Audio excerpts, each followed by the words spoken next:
তাদের আলাদা ইউনিফর্ম থাকবে, গলায় আইডি কার্ড থাকবে, আইডি কার্ড উইথ পিকচার। আমি যেটা বলেছি পুরো জিনিসটা অনলাইনে হবে, কোনো ক্যাশ টাকা দিয়ে হবে না, আর সব ওই অ্যাপটা থ্রু দিয়ে হবে। আমি অ্যাপ পুলিশকে বলেছি, কলকাতা পুলিশকেই, আমাদের সিপি সাহেব অজয় নন্দজিকে বলেছি এটা ডেভেলপ করতে। হাওড়াতে আর ওইটা প্রসেস দিয়ে হাওড়াতেও হবে, সব হবে, ব্যান বেঙ্গল হবে। শুরু করবো কেএমসি দিয়ে, এইচএমসি দিয়ে আর বিএমসি দিয়ে। পুজোর আগে কি অ্যাপ লঞ্চ করবো? ওটা ইচ্ছে আছে, দেখা যাক। ইললিগাল পার্কিং এর জন্য কলকাতা পুলিশ ডালহাউসি আর রুবি, যেটা খুব বড় জায়গা, মানুষের ক্রস করতে অসুবিধা হয়। ডালহাউসি জায়গাটা যেটা পিএলএস এর সামনে, যে হোটেলের সামনে যে প্লাস রুবি, ওখানে এত অসুবিধা হয়, অ্যাক্সিডেন্ট হচ্ছে। ওইখানে যদি একটা সুন্দর আমাদের ওই জায়গাটার যে সৌন্দর্য, ওটাকে নষ্ট না করে একটা যদি ওভারব্রিজ করা যায়, সেটা আমরা ভেবেছি আজকে।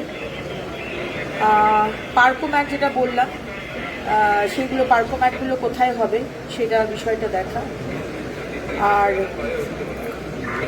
পেনাল্টি যেটা শুরু করব আমরা 1 তারিখ থেকে, পুলিশের থ্রু দিয়ে পেনাল্টিটা করানোর চেষ্টা করছি। কারণ আমরা থুতু ফেলা, পেচ্ছাপ করা, প্লাস্টিক ব্যবহার করা, এটা তো আমাদের সাফাই কর্মীরা করবেনই, কিন্তু মাননীয় মুখ্যমন্ত্রীর পারমিশন নিয়ে আমি চাইছি পুলিশকে দিয়ে এটা করাতে পেনাল্টি। কারণ কি পুলিশ তো পেনাল্টি করছেই, ইললিগাল পার্কিংয়ে করছেন, আরও অনেক বিষয় করছেন। সেখানে আমরা সত্যি কথা বলতে ভয় না পেলে আমরা কথা শুনি না। একটা আমরা পুলিশ আর জেলকে ভয় পাই, আর একটা নিজের পকেটকে ভয় পাই। তো দুটোই আমি ইউটিলাইজ করবো। এই জন্য পকেটেরও টাকা আপনাকে দিতে হবে ফাইন, আর পুলিশকে দিয়ে কেস করা হবে। সাফাই কর্মী দিলে হয়তো প্রায় 4000 মতো।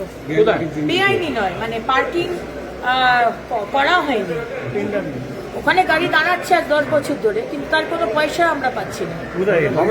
এটা বেআইনি বলতে। এটা কি শহর কলকাতার মধ্যে? শুধু কেএমসি বললাম, শুধু ইললিগাল পার্কিং এর জন্য আর ওটা এখনো হয়নি। যদি ইললিগাল পার্কিং এর জন্য তো কলকাতা পুলিশের একটা পেনাল্টি আছে, তারা করে।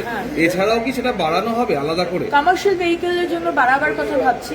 আচ্ছা, অনেকে এরকম আছেন, আপনার বাড়ির ভিতরে জায়গা রয়েছে গাড়ি পার্ক করার, কিন্তু আপনি এসে বাইরে রাস্তায় পার্ক করছেন, সেটার জন্য কিন্তু একটা হিউজ পেনাল্টি আমরা শুরু করবো। আপনার গাড়িতে আপনার যদি গাড়ি থাকে, আপনাকে কিন্তু পার্কিং কিনতে হবে। আপনি কিন্তু জাস্ট রাস্তায় গাড়ি দাঁড় করিয়ে দিলেন আর পার্ক করে দিলেন, এটা চলবে না।